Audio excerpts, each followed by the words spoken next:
You think you were singled out because you're an African American, and particularly a MAGA? You're MAGA. You're a Trump supporter. You're a patriot. You're a veteran. Do you think you were singled out because of that? Part of it, part of the black culture is always voting Democrat. I went against the code, if you will, at the highest order. And so the district attorney decided she wanted to send me what we call as a Negro wake-up call. And she dialed the wrong number because it didn't go through. So. Yeah, this sounds like a publicity stunt. But Jordan, so what do you think? Do you think that Floyd is going to all of a sudden lean more toward the left, claiming that, hey, Trump wasn't supporting blacks since no one bailed him out? Or do you think he's going to lean into the Herschel Walker right? Oh, I think it's the latter. It seems very, yeah, it just seems very clear that he is going to craft a narrative, like you say.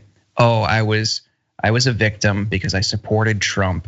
And, unfortunately, people will incorporate elements of race or not, voting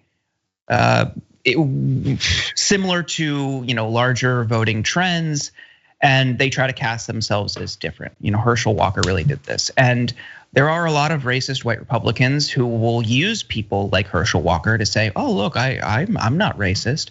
I support Herschel Walker. And if that's the role that he wants, I mean, good luck. I think this is totally disingenuous. It seemed like what you pointed out, demanding to be booked in the jail, making a scene.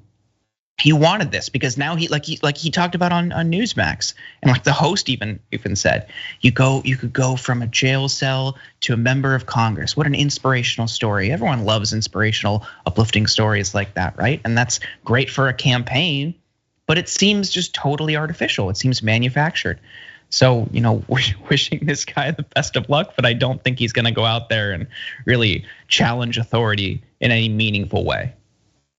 Oh God, no, I don't think so either. And as much as initially I was thinking he was going to go more of the Dem side of things and all of a sudden do a flip the script, I've seen the light. I think you're absolutely right that he is going to stay on the right and truly lean in because he saw with the absence of Herschel Walker that there's definitely a market for that. Because as you noted, these racists like Lindsey Graham are willing to prop up that right-leaning Negro, so to speak, who is willing to tear down black people, to play into tropes, and to do all of these things to be used and puppeted by the GOP because it can be helpful in attracting white voters who want to say they voted for a black person or generally just have this person play this role.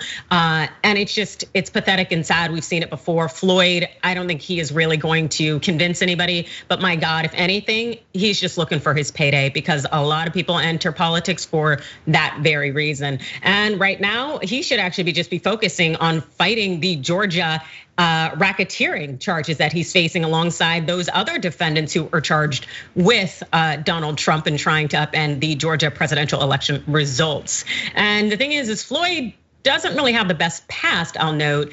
We know this from the AP. Floyd was arrested earlier this year for allegedly assaulting an FBI agent, serving him a grand jury subpoena. At a bond hearing Friday, Fulton County Superior Court Judge Emily Richardson denied Floyd bail, pointing to that open case as a reason to remand him to jail. And when it comes to assaulting that FBI agent, here's what happened. So an agent's affidavit filed in US District Court says Floyd screamed, cursed, and jabbed a finger in one FBI agent's face and twice chest bumped the agent in a stairwell. It says Floyd backed down only when the second agent opened his suit coat to reveal his holstered gun. Yeah, this man has a problem. And as much as he was finally able to get bond in his Trump RICO law case, it just shows you that he's really looking to just up the profile on him by way of making noise so that he has run-ins with law enforcement. Jordan, any final thoughts? I'm just so tired of people running for office for publicity, which seems like what he's doing at the presidential level, what Vivek Ramaswamy is doing. People throughout the Democratic Party definitely do it as well. It's so exhausting. It's a mockery of our system. It does everyone a disservice. They go in and try to be as bombastic as possible. They try to be as sensational as possible because they hope they can one day land, a TV contract at Fox News or a book deal or speaking events. It's such an open and transparent grift, and I'm so tired of it. And it's unfortunate that our system props up these people because they're intriguing, they're new. Vivek Ramaswamy, who is he? He's new, he's young, he's got energy and charisma. Let's focus on him. He has no shot at winning. But because he's saying things that are so sensational on stage, because he's so energetic by contrast with his other candidates, he's getting a ton of media attention. It's disproportionate to how he's polling. It's just so easy to manipulate this system, and he sees it, Ramaswamy sees it, many others have seen it, and this is the result.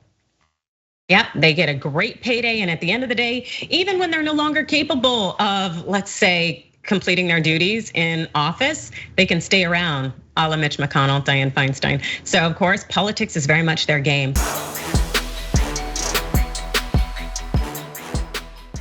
Check out the Damage Report podcast each day, wherever you get your podcasts, whether Pocket Casts or Stitcher or iTunes. You can join me as I give you the news and stories you want, with a range of co-hosts and interview guests jumping in on the fun each day. Again, that's the Damage Report, wherever you get your podcasts. And if you get them at iTunes, don't forget to rate and review. Sometimes I'll read them live on the show.